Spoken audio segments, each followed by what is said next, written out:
இன்னைக்கு பெரிய கூட்டணி அமைச்சிருக்கிறாங்க அவங்க. மோடி தலைமையில பிஜேபி ஆட்சி பிஜேபி தலைவர் தலைமையில இன்னைக்கு ஒரு பெரிய கூட்டணி அமைச்சுக்கிறாங்கன்னு மதுராந்தகத்துல பிரச்சார கூட்டம் நடந்தது. நீங்க எல்லாம் டிவியில பார்த்திருப்பீங்க. அது கூட்டணி இல்ல, எதுக்கும் உதவாத அணி, தோக்க போற அணி, சந்தர்ப்பவாத அணி. நீ வேணா பாருங்க யார் யார் யோகிய அந்த கூட்டணியில யார் யோகிய. மோடி நம்மளை பார்த்து குற்றச்சாட்டு சொல்றார். திமுக ஊழல் ஆட்சி சொன்னாரா இல்லையா அந்த கூட்டத்துல? நான் என்ன கேக்குறேன்னா, நீங்க கை கோர்த்து இருக்கிற ஆள் யாரு யோகினா? இந்த பக்கம் எடப்பாடி பழனிசாமி, நல்ல காலம் ஜெயலலிதா இறந்து போச்சு, அது உயிரோட இருந்தா அதுவும் 4 வருஷம் ஜெயில இருந்துட்டு தான் வந்திருக்கோம் இல்லையா? கொள்ளையடிச்சிட்டு நீதிமன்றத்தில் நிரூபிக்கப்பட்டு 100 கோடி ரூபாய் ஃபைனை கட்டிட்டு ஜெயில இருந்து 4 வருஷம் ஜெயில இருந்துட்டு வந்தவங்க தான் அவங்க. உண்டா இல்லையா? இந்த பக்கம் பாத்தீங்கன்னா தினகரன் ஒரு ஆளுகிறான அந்த ஊர்ல, இந்த ஊர்ல ஒரு ஆளுகிறானா, அவர் ஒரு கூட்டணி தலைவர், அவர் பேர்ல கேஸ் இருக்குது. ஆக தங்களை காப்பாற்றிக் கொள்வதற்காக தான் இன்னைக்கு பிஜேபியில கூட்டணி சேர்ந்திருக்கிறாங்க, தவிர வேற ஒண்ணுமே கிடையாது. அந்த பக்கம் வாசனுக்கு யாருக்கிறான்? ஒரு ஆள் சொல்லு இருக்கிறாங்களா? அவர் கூட ஒரு பெரிய கட்சி வேற ஒன்னா இருக்குது, தமிழருவி மணியன் கட்சின்னு ஒண்ணு வேற ஒன்னா இருக்குது. இவங்கெல்லாம் சேர்ந்துதான் கூட்டணின்னு காமிச்சிருக்கிறாங்க. ராமதாஸ் பையன் அன்புமணி, பாவம் ராமதாஸ், அவராவது ஊர் ஊரா போய் எங்களுக்கு தெரிஞ்சு 2000 ஊர் ஊரா நம்ம மதுராந்தகத்தெல்லாம் மரத்தடியில கீழே சேர போட்டு உக்காந்துன்னு கட்சி வளர்த்தவர். இன்னைக்கு அவங்க அப்பனுக்கே துரோகம் பண்ணிட்டு வெளியே வந்ததுல இருந்து டெய்லி திமுக பத்தி தான் அறிக்கை கொடுப்பாரு.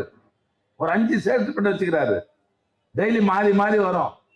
நான் கூட கேட்டேன் பத்திரிகையில, நம்ம தினமலர்ல, டெய்லி அறிக்கை போறீங்க அப்படின்னு. காயிலே டார்ச்சர் பண்றாங்க, ஒரு ஆள் அமைச்சிடுறாருங்க, இதை போட்டி ஆகணும்ன்றாருங்க.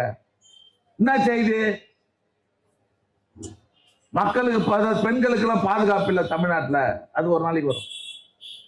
இன்னொரு நாளைக்கு முன்னா கஞ்சா அதிகமாகி போச்சு, அது கட்டுப்படுத்த யோகிது இல்லை திமுக. இன்னொன்னு நாளைக்கு சட்டம் ஒழுங்கு சரியில்லை. அவங்க அப்பாவை விட்டு பிரிஞ்சு வந்ததுக்கு அப்புறம் டெய்லி ஒரு செட் பண்ணிட்டாருங்க. நீ பார்த்துருப்பீங்க. யாரை ஏமாத்துற உண்மையில கேட்டுக்குது? நீ உன்னை காப்பாற்றிக்கிறதுக்கு பிஜேபியில் இருக்கிற யார் யோகிய? ஆக உங்களை காப்பாற்றிக் கொள்வதற்காக தான் இன்னைக்கு பிஜேபி நாடி நீ கூட்டணி அமைச்சிருக்கிற, தவிர இது பொதுமக்களுக்கு தெரியாதா? இதே எடப்பாடி பழனிசாமி 3 மாசத்துக்கு முன்ன சொன்னாரு, இனி எந்த காலத்திலையும் பிஜேபியோட கூட்டணியை வச்சுக்க மாட்டேன்னு சொன்னாரா இல்லையா? ஞாபகம் இருக்குதா இல்லையா? இருக்குது. தினகரன் என்ன சொன்னாரு? பழனிசாமிய முதலமைச்சர் ஆகிறத விட நான் தூக்கு போட்டு சாவலான்னாரு.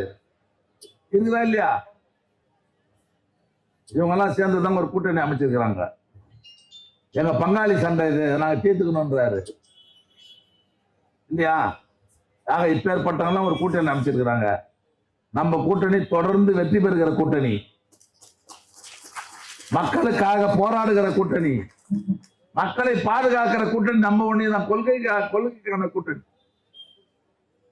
கடந்த காலங்களில் எவ்வளவு பெரிய வெற்றியை பெற்றோமோ அதை விட மிகப்பெரிய வெற்றியை இன்னும் 1.5 மாசத்தில் நடைபெறும் தேர்தலில் வெற்றி பெற்று 7வது முறையாக திமுக ஆட்சிக்கு வரும்.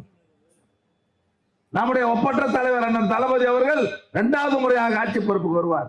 இது யாருமே தடுக்க முடியாது. நீங்க என்ன சொல்றாங்க? நீங்க அதிமுக என்ன பண்றான்? வீடு வீடா போய் இவ்வளவு நாள் ஆளை காணோம்.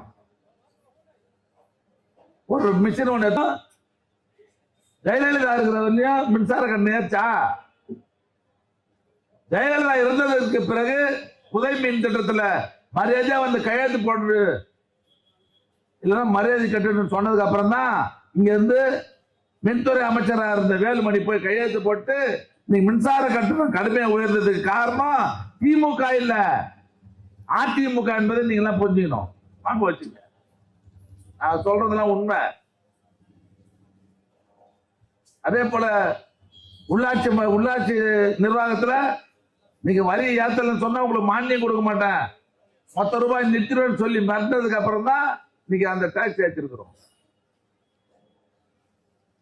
ஒண்ணுமே செய்யலன்னு சொல்றீங்களா?